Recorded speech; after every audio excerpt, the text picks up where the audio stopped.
Hello po and welcome po muli sa ating tutorial. Tutorial kung paano po gumawa ng plano gamit ang AutoCAD. Or pwede rin po natin sabihin, tutorial kung paano gumamit ng AutoCAD 2D. Okay, so ito pong part na to is the second part of our tutorial. So kung gusto nyo pong matuto step by step, from the start, from zero talaga, pwede, mas maganda po na umpisa nyo dun sa pinakauna nating video. Okay? So, before we proceed to our continuation, banggitin ko lang po. Kasi nabanggit ko nung first part na ang pinakauna talaga natin ginawa is nag-estimate tayo nagturo tayo kung paano mag-estimate ng bahay. Ito yung ginawa natin, ito yung in-estimate natin. Ang hindi ko lang po naipakita last time is ito. Itong natin, kumbaga output natin. So, ito po yung output namin last time sa tutorial namin. Ito na yung mga final output natin yan. So, in-estimate natin yung bahay na to as a whole, except lang po yung electrical. So, materials, labor, and equipment cost yan. In-estimate po natin yan. Okay, so, ito pakita ko lang po muli para sa mga gusto pong matuto ng estimate, pwede nyo pong balikan yung mga videos natin. Okay, so, yun lamang. Balik po tayo dito sa ating AutoCAD tutorial. Okay, ang last na command natin, kung hindi ako nagkakamali, is match properties. Okay, so ang next natin, kagaya ng nabanggit ko nung first part, or pinakauna pa lang, kung paano i-adjust to. Yan, yung workspace natin. Ito, yan. Adjust natin yung color, pati itong crosshair, ganyan. Okay, to do that, ang command natin is option or OP, yung shortcut command niya. OP yan, mapansin nyo po, napakarami yan. Pwede nyo pong i-edit yan, isa-isa. Pero ako, ang ginagalaw ko lang po dyan, tatlo lang. Display, drafting, and selection. Unahin ko yung display. Sa display po, itong dalawa lang. Color at saka crosshair size ang ginagalaw ko. Pwede nyo pong paglaruan yan para makita nyo kung ano yung mga pagkakaiba niyan. Okay? So, umpisahan ko sa color. Yung color po is ito yan. Yan. Ang color na sinasabi dyan is ito po Yung color na to yan. Color black na yan. Okay? By default nga, ang pagkakaalam ko po talaga dyan, hindi yan ganyan kakulay black. Dapat ganito yan. Medyo grayish pa siya. At the same time, yun nga, yung crosshair, hindi po yan ganun kalaki kagaya nitong nasa na natin, na malaki na dati. Okay? So, yung color natin, ibalik ko lang dun sa default niya. Yan, i-restore ko lang. Yan, para makita ninyo. Pansinin nyo pong mabuti pag kinilik ko to magbabago yan. Apply. Ayun, nagbago na. Yan. So, kung mapapansin nyo, grayish na siya, medyo light, hindi na siya ganun ka-black. Mas preferred ko po kasi yung ganito na kulay black. Parang mas lesser stress sa mata ko. Kanya-kanya po kasing preference yan. Kung ano po yung kung saan kayo mas komportable, wala pong problema. Kung gusto nyo kulay white yan, wala pong problema yan. Try natin white. Pero yung white kasi masyadong masakit sa mata. Pwede nyo rin pong i-adjust yung brightness siguro ng laptop o PC nyo para mas comfortable kayo. Pero, para sa akin, dito lang po muna tayo sa black. Okay? So, apply ko lang and then, next natin yung crosshair. Yung crosshair po is ito yan. Itong sa gitna na yan, nakikita nyo yan, parang cursor. To adjust that, ito yan. Dito yan. So, pwede mong i-drag yan or pwedeng mag-type ka na lang ng number dito. Try natin 20. Apply. Okay, so yan, napakaliit na lang. Okay? So, kung gusto nyo naman na sagad-sagad, din yan. Okay. Yan, sagad na, hindi mo na makita yung dulo. Okay, para sa akin, ang pinaka-the best size is ito, 75. Around 75, nandyan na lang yan. Okay, so yan po yun. Okay. Kanya-kanya po yan, once again, So, next po natin dyan, after ng display, dalawa lang po yan, color and crosshair. Next na po ng ginagalaw ko dyan is drafting. So, drafting naman, ito pong snap size marker. So, itong dalawa lang ang ginagalaw ko dyan. Itong snap size marker, ito po yan. So, cancel ko muna yan. Kapag nag-line ka, for example, yan, makita mo yung midpoint na tinatawag, yung parang triangle na color green yan. Yan po yung anong tawag doon? Auto snap marker. Yan. Yun po yun, yan. Auto snap. Yan. And then, makita nyo dyan, may endpoint, may geometric center, mga ganyan. So, yun po yun. So, try natin i-adjust para makita nyo. Drafting yan. Try natin palaki. Apply. Okay. So, pag kinlik mo na yan, ayun, ang laki na. Parang, nasa sa inyo na po yan kung mas okay sa inyo yan or hindi. Okay, so ako babalik ko lang dun sa yan, approximately yan yung muna kanina. Yung aperture size naman, ito hindi ko din maintindihan sa AutoCAD ko. Pasensya na. Ito yung sinasabi ko nung una pa lang na hindi ko talaga kabisado yung AutoCAD. Lahat ng sa AutoCAD. Okay? So, yung saktuhan lang ba? Kasi papansin nyo itong nandito sa drawing, dito sa YouTube, yan o. Yan po talaga yan. Ang alam ko, yan yun. Pag in-adjust, yan yung adjustment, yan ibig sabihin ng aperture size. Pero kapag ka-in-adjust natin ganyan, walang nagbabago sa akin. Ayan o, ganun pa rin. So, hindi ko po alam kung bakit. Okay, sa mga may alam, yan, turo nyo po sa amin. Okay, so apply ko lang. Next po natin is selection. So, itong pick up size box na yan, ang alam ko, ito yan. Ito pala talaga yan. Ito yan. Pick up size box na yan. Try natin lakyan. Ganyan muna pala. Ganyan muna. Yan. So, ang pick up size na yan. For example, mag-command tayo ng trim. Ito hindi ko pa naituro yung trim. Later on. Or along the way, maturo ko yan. Ito, trim. Mapansin nyo yung lumabas. Ayan o. Kung ano yung size nung crosshair, yan din siya. Tama? Ayan o. Ayan o. Dapat hindi sana eh. Magkaiba yan. Baka kasi nasanay lang ako sa mga excuse me.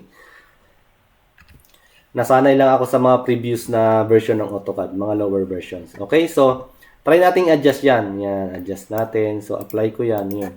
Lumaki na siya, mapansin nyo. Yan, lumaki na siya. Lumaki na siya. So yun.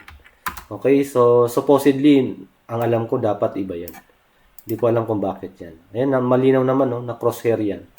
Tapos ito ay pick up size box. So, yun po yun. Ang next po natin is tong grip size. Ang grip size natin, kung mapansin nyo po, yung mga una pa lang, kapag nag-highlight tayo, yan na yun, lumalabas yan. Yan yung grip size. Yan. Yung dulo-dulo and then gitna. Okay, so try natin lakyan para makita nyo. Yan. Pag kinlik mo yan, ayun, ang laki na. Pangit naman. Okay, so yung saktuhan lang po tayo. Okay, so yan. Pwede nyo rin po palitan ng color niya kung gusto nyo. Okay, so yan lang po yung ginagalaw natin dito. Okay, so kung gusto nyo i-edit, wala pong problema. Okay, so ang next na po natin dito ay next na ba natin? Wait lang, pag-isipan ko muna. So ituloy lang natin itong drawing natin. So open ko lang muna yung ating PDF file para mas ma-imagine ninyo. Yan, punta tayo sa page 2.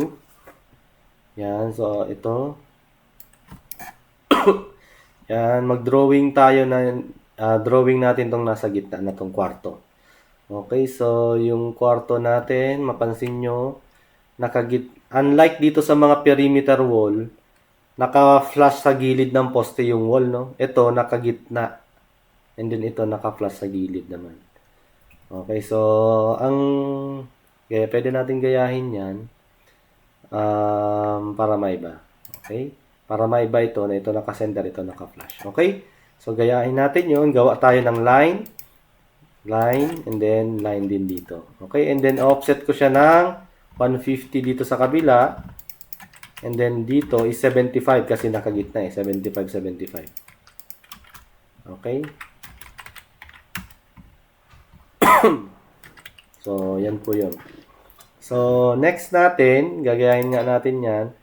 Ito ay center to center daw nito. Center ng poste and then center ng wall is 1425. Okay, so 1425 galing dito sa center. So, ito yung center natin.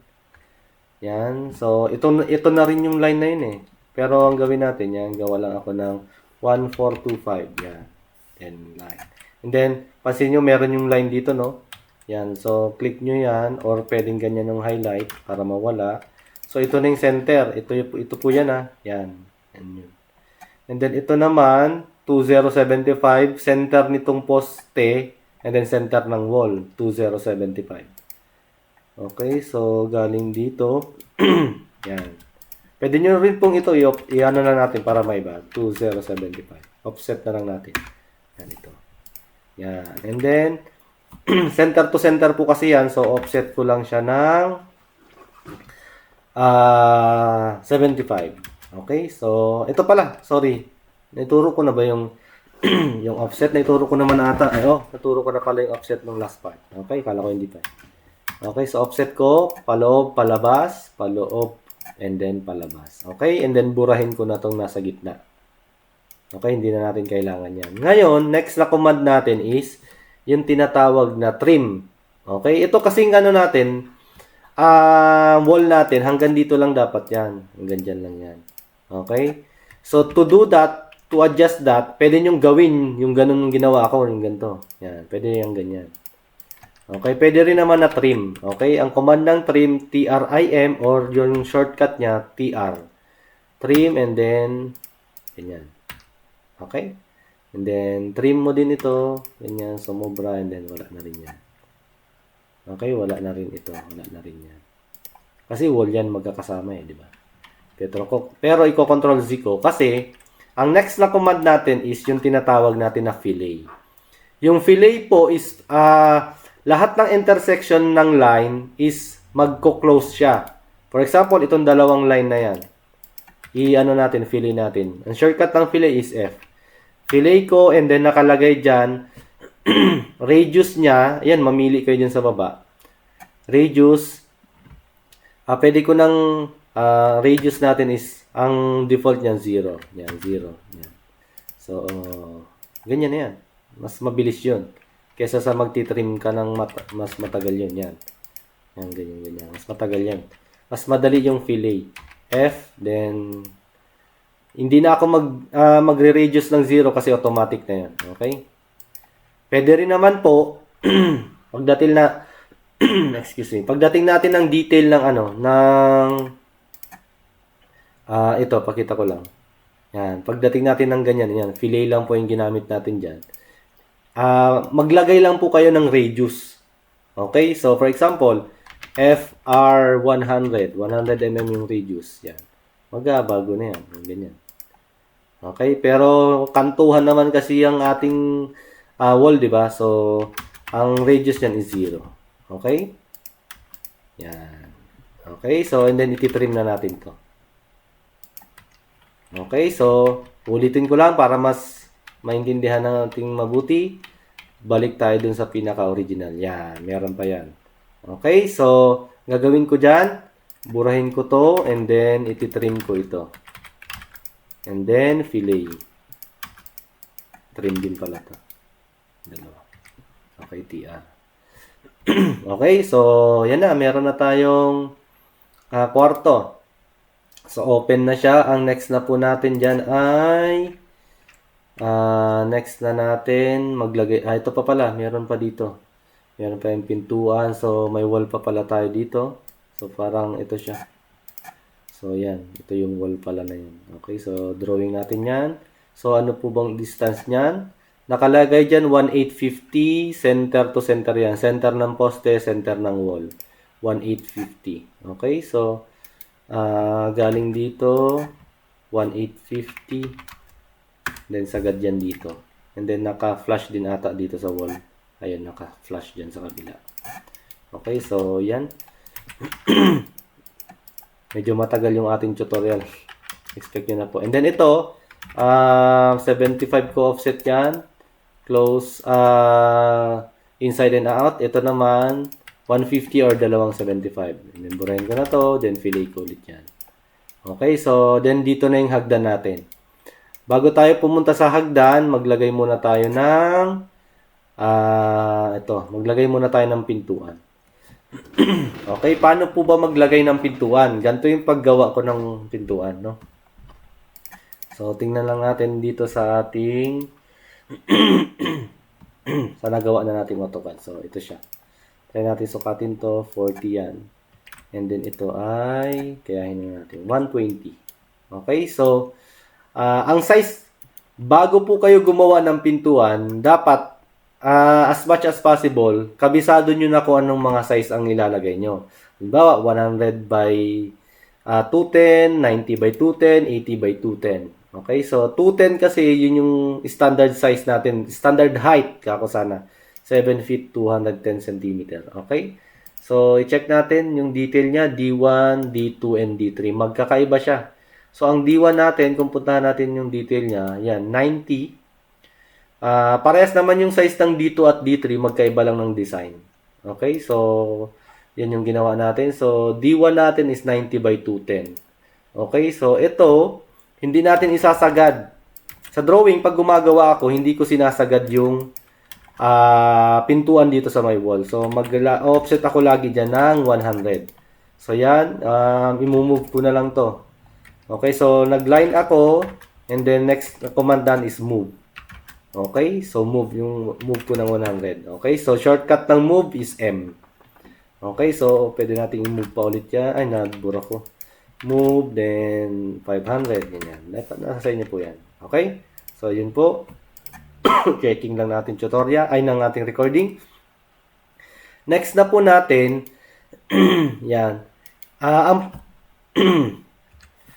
So, next po natin dito, yung size na ng pintuan. Okay, so ang size ng pintuan natin dito, kagaya ng nakita natin, is D1, 90 siya, 90 yung width. Hindi yan automatic na 900. Okay, so 900 or 90 Sana hindi kayo narilito dun sa mga term ko, 90 or 900, parehas lang po yan. 90 cm or 900 mm or 0.9 meters. Okay, so ito po, ulitin ko lang, hindi po yan automatic na 900 ang nilalagay natin. Okay, bakit? Kasi meron po tayong tinatawag na hamba. Yung hamba natin, kinukonsider ko pa rin yan. 40 cm ang consideration natin yan. Okay, so kagaya ng sinukat natin kanina, ito 40 by 40 yung width niya. 40 ito, and then ito ang ginawa ko ata dito ay ano ba to? 30. Pero gawin natin 40 yan. Okay, so yung mga yan, almost negligible na talaga yan. Hindi na yan pansinin. Hindi na siya makakapekto ng malaki sa ating plano. Okay, para sa akin especially sa mga ganito lang na ordinaryong bahay. Maliban na lang kapag yung sobrang detail, especially sa mga interior designs, kailangan talagang detail yan. Okay? So, gawa muna ako ng hamba. Gawa ako ng hamba using command na PL, polyline, 40 by 120. Okay, so 40. Yan. Ito pala, gagawa muna tayo ng layer ng door. Okay, so kapag gagawa na kayo ng AutoCAD, kung gusto nyo, kung kabisado nyo na, ilagay nyo na lahat ng layer na gusto nyo. Ito, dagdagan ko na rin, window. Okay, dagdagan ko na rin ng column solid. Ito yung mga typical or nakasanayan kong mga mga layer name ko. Okay, window, wall solid. Wall solid, yan. Mamaya palitan natin yung iba't ibang kulay niyan. Okay, so ito sa ating door usually red yan. Lalagay ko red. So ito door pa rin yan kasi nga door jump yan. Okay, so ito ilalagay ko dito, gitna yan. And then ito 90 kasi ito di ba? 900 yan. So mali yan, buburahin ko yan. Ang gagawin ko diyan, ito dapat or copy ko yan, ang magiging niyan, distance niya is 980. Para pag nilagay na yung pintuan, sasakto na siya na 900. Ayan. So, may butal na piso. Bakit? Ayan. Ulitin ko lang. 980. Okay? And then, i-copy ko ito. Okay? Yan. And then, sukatin natin. Yan. 900 na. Okay? So, center to, clear distance 900. Okay? Next po natin dyan, yung pintuan na mismo. So, pag gagawa tayo ng pintuan dyan, ito, kung ano yung width niya, ganito siya, Yan. Kung ano yung width nito, yung pintuan, siya na rin yung haba niyan, syempre. Okay, so ang ginagawa ko po dyan, so 900, and then 40. 40 din yung width ng ating, or yung thickness ng ating wall, and then 900. Yan. And then, ima-match properties ko to. Yan. Yan. And then, pag-joinin ko para maging solid siya na rectangle. Okay? So, next natin, may pa-curve tayo na ganyan. Okay? So, ang next na command ko dyan ay Either arc, ganyan, arc, then click ka dyan, then dito. Yan, arc na yan. O kaya naman, circle, pwedeng ganyan din. Okay? So, circle, saan ba ako magsi-circle? Dito. Yan. Okay, so para kung gusto nyo mas perfect, circle kayo dito sa may corner na yan, then dito. And then mag-trim na lang kayo. Hindi pala siya perfect na perfect. So, nasa sa inyo yan kung paano nyo siya ito-perfect. Yan. Pwede na yung ganyan. Yan. Yan. Konting diferensya na lang yan. And then, ito, match properties ko yan. Then ito, buburahin ko to. Yan. Then ito, i-adjust ko siya papunta dito na lang. Okay? Kasi nga, wala namang wall doon. Mas maganda kung ganyan. Ito, may wall lang kasi dyan. May separation kasi dyan. May elevation separation kasi dyan. Ito, pansin nyo. Yan, mas mababa kasi itong nasa labas. Okay? Binabaan natin yan para kung sakaling pag umulan, pumunta yung tubig dito, hindi papasok sa pinakaloob ng bahay. Okay? So, yun po. Double check. Okay? So, yan. Since alam nyo na yan, pwede nyo nang isunod itong mga to. Yan. So, again, mag-offset ka ng 100 and then ulitin natin yan. Okay? So, ganun din dito. Okay? So, ipapassword ko na lang para mas mabilis tayo. Yan. So, password natin para mabilis tayo. Ang gagawin ko, para din ma-imagine nyo, may turo ko rin. Ma-imagine nyo rin. Yung next na gagawin natin ito. Magka-copy na lang ako. Yan. Control-C ko yan. And then, punta ko dito, Control-V. Okay, so ito, buburahin ko muna yan kasi hindi ko pa naman naituro yan. Saka na lang yan. Okay, so ang gagawin ko po dyan, ito, ikakopy ko lang yan lahat. And then, double check. And then, i-move ko or copy din or CO lang. Then, move ko. Then, kasi nyo, dito ko kinlik sa may gitna. Dapat, dito rin sa gitna. Okay? Kaya, saktong-sakto po yan. Okay? Ngayon, ulitin ko. Yan, hinighlight ko siya as a whole, then kung gusto nyong i-unhighlight pala ito, click nyo lang yung shift and then click nyo to. Yan. Okay, so yun yung another command natin. So pag ina-highlight nyo yan, pwedeng ganyan, pwedeng ganito. Okay, so highlight natin yan para hindi to kasama, i-unhighlight nyo lang. Para mas mabilis yung pag-highlight natin.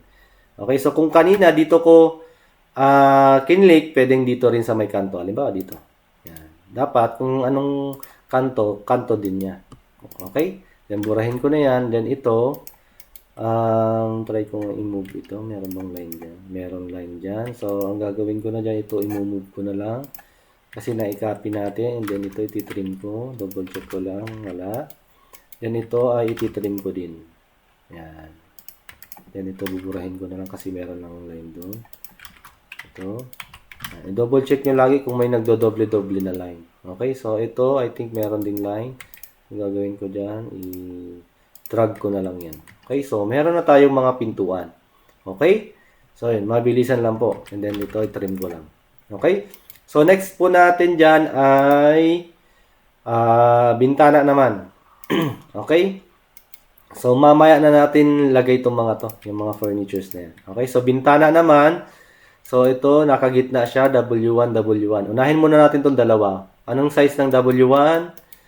Ang width niya, W1, 1.5. Okay, yung height niya, 1.2. Hindi natin papakilaman yung 1.2 kasi nakaplan tayo eh. So, yung makikita lang sa taas, ito lang kailangan natin.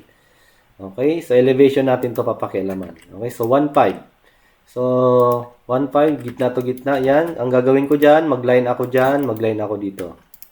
Okay, tama ba? Center to center yan. Approximately. Or obviously, ano yan? Yan, center to center yan. Okay? So, and then, mag-offset ako nung kalahati ng 1.5 which is 750. Yan, para gitnaan. Then, buburahin ko to. Then, offset ulit. Yan. Then, burahin ko yan. Okay? So, meron na tayo. Yun lang, mapansin nyo po. Merong, ito solid to. Ito yung layer natin na wall solid. Ito naman, column solid. Okay, mamaya natin ilalagay yan pagkatapos natin lagyan ng bintana. Okay? So, next po natin ay dito sa bintana na to. Anong distance nito? Walang distance. Ano? Yan ang hirap pag kulang-kulang eh. Ang distance niyan, pwede nyo kasing sukatin to kapag may printed copy kayo nito. Pwede nyo sukatin yan gamit ang metro. Para makuha nyo yung sukat niya. Approximately. Okay, so ito, para parehas tayo, sukatin ko na lang. Galing dito, 225. Kaya galing dito sa gitna, 237. 307. So, 225 and then ang W7 ay, check natin, 1 meter. W7, check natin, ayun, 1 meter. 225 galing sa face. So, galing dito. Yan, imumove ko na lang yan. 225 and then offset ko ng 1,000. Okay? So, medyo boring na lang itong ating tutorial kasi nga, mahaba po talaga ito. Okay? So, ang next na natin, pwede nyo i-forward na lang. So, ang next na po natin, itong W7 meron na. Ito naman, W3. So, yung W3 natin, may distance galing dito na 325. And then, ang size natin ay 1 meter din. Check natin. W3. Ayun, 1 meter. 375 ba yun? Sorry. 375. 325. Okay. Buti din double check natin. Then, line. And then, 325. And then, offset ko ng 1,000. Okay. So, pansin nyo, pag nag-offset ulit ako, 1,000 ulit yan. So, parang yung command din dito, kahit kung ano yung last na command mo, yun yung lalabas. Or magiging next na command. Okay? So, next po natin dyan ay itong bintana sa CR, nakagitna yan. I think 60 ito. Yan, 60. Nakagitna yan. Ito W2, 1,2 ata ito. 1 meter pala. Nakagitna din yan. Nakagitna din ito. Okay? So, 600 yan. 1,000, 1,500. Okay? So, ito 600. Mag-line muna tayo dito. Line. Then offset ko muna to 300 kabilaan. Ito naman 500 magkabilaan. Okay? And then ito 750. By the way, sa paggawa ng bintana, nasa sa inyo yan. Pwedeng hindi ganito yung klase na parang ito solid, tapos ito hindi. Pwedeng ang gawin nyo ganito lang. Pwedeng ganyan lang, and then maglagay kayo ng line, then offset nyo ng, bahala kayo, 50 by 50, ganyan. Yan, pwedeng ganyan na yan. Then ito, ililayer ko lang ng wall. Ba't nawala? Window. Ay, teka lang, palitan ko lang to ng window, and then, hindi ko pala napalitan yung color ng window natin. Ito, nakasanayan ko lang. Yan, kulay cyan yan. Yan yung kulay cyan. Okay? So, yan. Pwedeng ganyan po yan. Nasa sa inyo po yan para kung saan kayo mas mapadalian. Pero, para sa akin, mas maganda yung ganito. Yan. Maglalagay tayo ng solid. Mas maganda po kasi yan. Mas magandang tingnan na ganito. Ayan o. Compare dun sa wala. Walang solid line. Okay? So, yan. Hindi na natin papalitan yan. Dito naman, ito pala, wala pala to. Didiretso natin ito. No? Kasi nga, wala namang wall dito. Okay, so walang wall dyan. So, ito may maliit na bintana dito.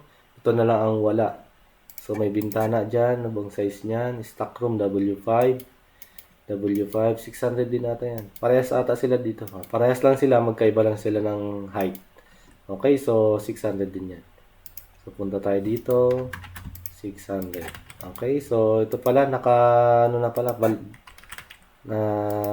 Palitan ko siya ng window. Yung default na na layer.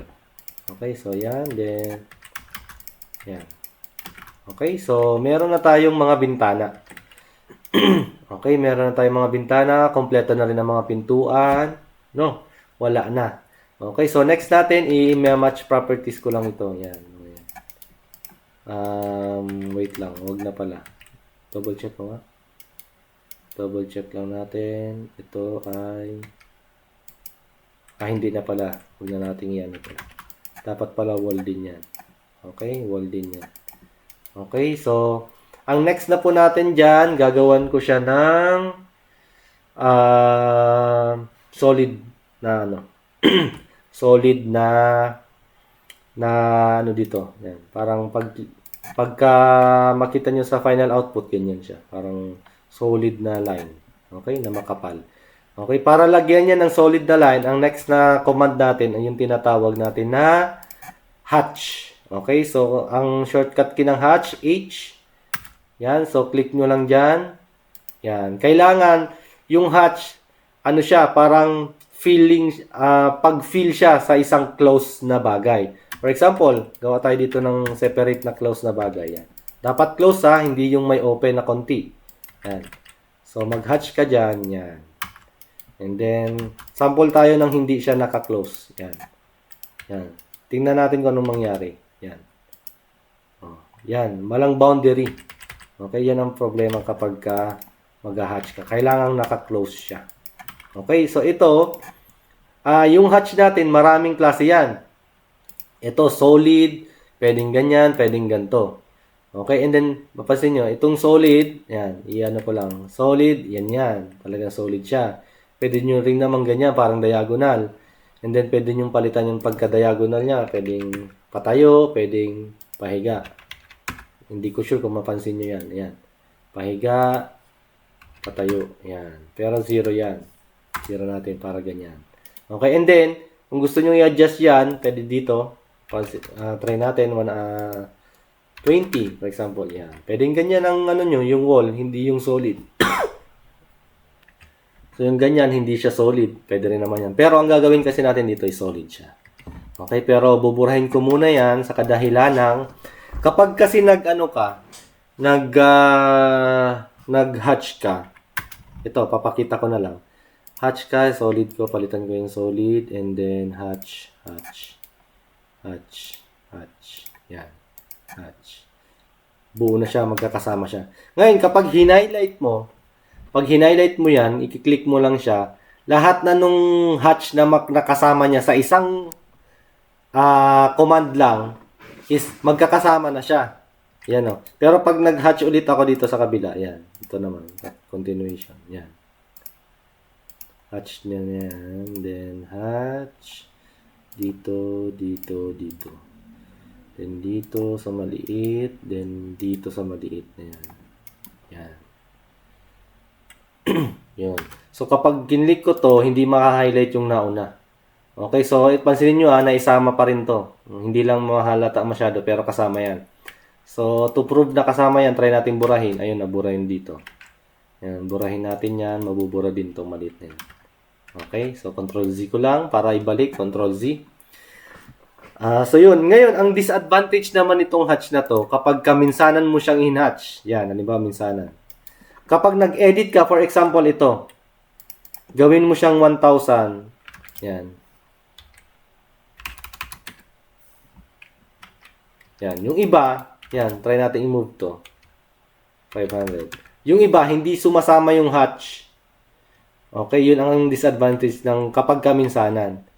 Okay? Mag-edit ka, kumbaga, buburain mo lahat ng hatch mo. Okay, so ito, gagawin ko siyang, ang layer niya is wall na solid para magkaiba siya ng tawag dyan, ng kulay. So, papalitan ko lang yung wall na solid, since white siya, gawin ko lang siyang, yan, medyo light na gray. And then, itong column na solid din, palitan ko na rin ito ng medyo dark siguro. Ito. Yan, pwedeng ganyan na yan. Okay, so, maglagay na tayo ng column na solid yan. So, yan. Then, layer niya is column solid yan. So, ang ginawa ko is isa lang muna and then pwede kong i-copy na lang yan. Okay, so, yan. So, next time, kapag ka mag-uumpisa ka, mas maganda na kasama na to dati. Kasama na tong solid na to dito sa square lang. For example, ito. Yan. So, ganyan muna and then saka ka nag-solid and then saka mo i-copy-copy para hindi ka gagawa nito. Okay, yung kagaya ng ginawa natin. Okay, so, yung mga option na yan. Okay, so, yun na yung nagawa natin. Hatch.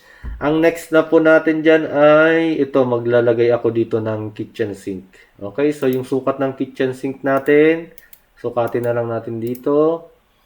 So, ito, ang width kasi niya, 600 yan. Yung standard talaga na yan, 600. Okay, so, ang distance, ito, ay 1.5. So, 1.5 plus ito, plus 600 to 1. Ito naman kabila, 1.2. Okay, 1.5, 1.512. Okay? So, 600 muna. 600, 600. And then, 1.5. 1.5. Offset ko, 1.2. Okay? Then, extend. Okay, so next na command natin, extend. EX. Yan. Double, ano mo lang. EX, double space. Space, space. Then, click mo to. And then, fillet mo to. Fillet mo rin to. Sorry. Fillet. FR0. Yan. Fillet lang natin yan. Fillet lang natin yan. Okay? So, yan na. Ang kulang na lang po natin dito ay mga... Ay, yung stair pala. Mag-ano na tayo. Wala pa tayong stair. So, itong stair na to, mapapansin nyo, hindi po basta-basta ang paggawa ng stair. Okay? So, yung stair kasi, nakadepende yan sa height and then nakadepende sa length na paglalagyan nyo ng stair. Okay? So, dito sa plano natin, ang nangyari, ang height niya ay 3.2. Ayan. So, 3.2. Kasi nga, 16 steps siya eh. And then, ang first step is, ang typical na step niya ay 0.2. Hanapin natin yung detail. Ito. Yan. So, 200 by 300 siya. So, ganyan yung detail niya sa structural. Burahin ko lang to. Yan. Ganyan yung detail niya. So, usually, kapag kagagawa ako ng stair, gumagawa muna ako ng ganto. Ng elevation. Para ma-imagine ko kung kung saan talaga tatama yung mga support niya. For example, ito. Ito kung saan kakapit yung, ito may biga dyan, kakapit siya sa biga, ito kakapit sa tie beam. Yan. Yung mga, kung sasakto ba siya. Kasi, being a structural engineer, minsan, mas nag-govern yung location nito kesa dun sa stair, yung pag nagdi-design ako. So, kumbaga, nag-a-adjust yung stair dito sa location ng structural ko. Okay, so yun yung mga bagay na kailangan nyo i-consider. Okay? Pero para madali lang tayo, gayahin na lang natin ito. Okay? Pero, ikakopy ko to para ma-imagine nyo ng mabuti. Okay, so i-copy ko lang yan. Hindi lahat, no? Control C. And then, Control V. Okay, so gagawan ko siya ng elevation, parang ganito. Gagawan ko siya ng elevation na parang ganito siya. Okay? So, to do that, gagawa ako ng line. Line na napakahaba ito. Yan. Yan, ganyan. Pwedeng ganyan ang gawin nyo. Yan. Or, may tinatawag tayong shortcut na line na construction line na tinatawag. XL construction line. Okay? So, vertical. So, ito na siya. So, ito yung construction line natin. So, mag-drawing ako dyan. So, itong construction line na ito, most of the time, ginagamit ko kapag gagawa ako ng mga elevation. Kasi, kumbaga, nakakonect-connect lang ito. Kumbaga, for example, ito, yan, nakakonect lang yan dyan. And then, gagawa ako ng line dito. So, itong, mag-offset ako ng 3-2. Yan. Yan. Sample lang na line to, kahit saan mo naman ilagay yan dyan, eh. Okay, so, yun yung purpose ng construction line. From the word itself, construction line. Parang butterboard, kumbaga. Okay, so yan. So, ito, sukatin ko lang 3-2. Okay? So, ngayon, buburahin ko lang ito. Burahin ko na lang yan. Then, ito, burahin ko siya. Nitrim ko siya, Nitrim ko siya. Para malinaw tayo. Yan. Nitrim ko siya. Then, burahin ko to. Then, ito. Yan. Nandyan pa rin yan para hindi tayo malito. Okay, so ito yung first floor and then second floor. Okay, so ito, gagawa ulit ako ng construction line dito sa ating first step. Yan. And then, gagawa ako ng polyline na, ito yung step natin, 200 by 300. Okay, so ito, ikakopy ko na lang siya dito. Yan. Burahin ko na pala ito. Dapat pa lumove, ano. Yan, so, From here, dyan mag-uumpisa kasi yung step natin eh. Ito, baka malito kayo dito. Balik-balikan nyo na lang. Baka hindi ko ma-explain ng maayos. Or ng dahan-dahan. Balik-balikan nyo na lang. Medyo complicated tong sunod na tutorial natin. Itong sa stair. Okay? So, galing dito, yan, sa stair na yan. Ito yung first step natin. So, ito yung sukat niya. May 200 and then 300. So, ito, ikakopy ko na siya. Yan. Yan. Bago ko ituloy, gawa ulit ako ng construction line para ma-check natin. Yan. Ito na yung last, and then ito yung sa may landing naman. Okay, so tatama dapat yan. Ayun, tatama na yun. Kasi nga, 300 din naman ito eh. Yan. Okay, so burahin ko na tong isa. Then ito, ikakopy ko na lang siya. Yung tatlo na para mabilis. Hindi na isa-isa kagaya nung una. And then, ito buburahin ko na lang. Wait lang. Ito na lang isa. Okay, so double check ko lang. Yun yung first 8 step na yan. 8 step na ito. Bilangin natin. 1, 2, 3, 4, 5, 6, 7. 8 step. Okay, so next natin, ito namang pataas papunta dito. Yung paganyan. Ito, yung paganyan. Okay, so ang gagawin ko, hindi na ako gagawa ulit ng kagaya nito. Yan, 200. Pwede naman kung gusto nyo. Ang gagawin ko, para ma-introduce ko yung next na command, MI, mirror. Yan. Yan. Na-mirror na siya. Okay, next na command natin, mirror MI. Okay, so ulitin ko. Highlight, MI, space, click, click. Okay, so dalawang click kasi yun yung mirror niya. Pwede rin naman na ganito, mirror, MI, then click, click. Okay, so na-mirror na siya. Okay, so ito, kakopy ko na lang dito. Yan. Okay, and then copy, copy. 2, 3, 4, 5, 6, 7, 8.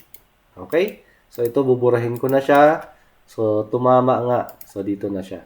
Okay? So sasakto lang. So, kung gagawa tayo ng line dito para ma-check. So, ito yung last step natin. Ayan. So, yan yung last step natin. Yan, urong ko lang yan dyan. Okay, so wall na, ano na kasi ito slab na yun dyan. Okay, so sasakto lang. So, kapag i-design mo kasi to, dapat kahit papano, alam mo na yung size ng beam mo. Okay, especially sa akin na civil engineer, structural engineer. Alam ko na yung typical na size ng mga gantong bahay eh. So, ang ginamit ko dito, I think 250 by 350.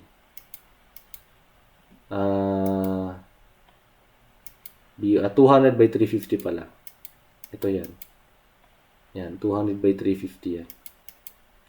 B1. Check natin B1. Yan, 200 by 350. Yan, gawa lang ako ng beam para makita nyo lang. 350, then 200. 350. Yan. So, yan yung ginawa ko. Yan. And then, gagawa ako ng line na paganto. Line na paganyan. And then, i-extend ko siya. Extend ko papunta doon. And then, ito, i-offset ko ng 150. Yung 150 kasi, yun yung thickness ng ating slab sa stair. Ito yan. Yan. Ito. Saan ba yun? Thickness ng stair yan. Ito yan. Yan. So, kung tingnan natin sa 3D, tingnan natin kung meron akong ano dito. Sarap as a whole. Tingnan natin para mas ma-imagine ninyo. Ayun. So, ito siya. Yan. Yung thickness na to is 150 yan. Yan. 0.15 yan. Okay? So, yun po. So, yun yun. So, ito 150 rin pala to. Then, fillet ko na lang yan. Then, trim ko na yan. So, sasakto nga. So, sakto lang yung location ng ano natin ng stair. Okay? So, yan. Pag ganyan na yan. Pag ganito na yan. Okay, so again, gawa ako ng construction line or line na lang pala para makita nyo ng mabuti. Okay, so yung first step, sasakto lang. So, ganyan. Okay, so sakto na to. Ang gagawin ko na, i-offset ako dito ng 1 meter yan. And then, 7 na pa ganun. Okay, so offset ako dito ng 1 meter. 1 meter. Okay, so and then extend ko siya. Okay, next ko dyan ay offset ako ng 300. 300, 300, 300, 300, 300, 300, 300. Tama ba? O sobra? Sakto lang, sakto lang. So, 1, 2, 3, 4, 5, 6, 7, 8. Okay, so, and then, gawa akong ng line pa ganyan, diretso dyan. And then, mag-offset ako ng 50. 50, ano ba yung offset natin dito? Ay, hindi ako nag-offset yan. Pero mag-offset tayo ng 25. Offset ako dyan ng 25 kasi buburahin ko ito. Kasi hindi naman sagad-sagad yan. Yan. So, ganyan. And then, next natin, maglalagay tayo na nitong mga numbering na yan. Numbering. Pagdating naman sa numbering, ito siya. Anong layer natin ito? Label. So, label ito, designation o label. Okay, so gawa tayo ng ganito. Yan, gayahin natin yan. Paano ba gumawa niyan? Ng text. Okay, paano gumawa ng text? Okay, so paano po ba gumawa ng text? Okay? So, yung text height natin, dapat kagaya nito. Yan. Yan. So, gayahin na natin yan para mas consistent tayo. Gayahin natin yan. Kung maalala nyo, yung sa dim style natin, ang height nito is 300. So, gawin natin, dapat 300 din ito. Okay? So, try lang natin. Kung hindi papasok yung 300, i-adjust na lang natin. Okay? So, sa paglagay ng text dito sa AutoCAD, may dalawang command. dtext at mtext. Unahin natin yung dtext. dt. Okay? So, specify starting point, then specify height. So, 300. Okay? So, specify rotation, 0, or enter mo na yan, and then type mo na. For example, 1. Okay? So, escape ko na yan. Okay? So, yan. 1, and then ito, wala pa tayong layer ng text. Maglagay tayo ng layer ng text. Yan. Usually, ay meron na pala. Okay. So, ito yan. Ito, meron na palang layer ng text. Kahit wala tayong ginawa kaninang layer ng text, ayun, mapansinin nyo. Ito, hindi natin to ginawa kanina. Furniture, hindi natin yan ginawa kanina. Itong railings, hindi natin yan ginawa. Tama? Itong text, hindi natin ginawa. Pero, paano nangyari yon? Ganito po yan. Kapag nag-copy kayo ng any object galing sa isang AutoCAD file, pag pinaste nyo yan dito, lahat ng properties niyan mapupunta rin dito. Kaya nung kinopy natin ito, meron na rin siya. Okay? So, yun. Kaya meron na po yun. So, ito, gagawin na lang natin text. Okay? So, nadagdagan yung natin, mga layer natin. Okay? So, yan. And then, ito, ilalagay ko na lang dito, 1. Pero, pag naglagay kasi tayo ng 2, example, 2. Yan. 3. Tapos, pag naglagay tayo ng circle, yan, approximately ko lang, circle. Masyado nang malaki. Hindi na siya appropriate. Okay? So, ang gagawin ko dyan, ito, ano lang naman yan. Hindi naman fix yan. Pwede nyo i-adjust lang yan. 238. Ang gagawin ko na lang dyan, gagawa ako ng circle na 250 ang radius, ang diameter. Yan. Sorry, ano? Diameter 250. Yan. So, ito. And then, ang layer nito ay label.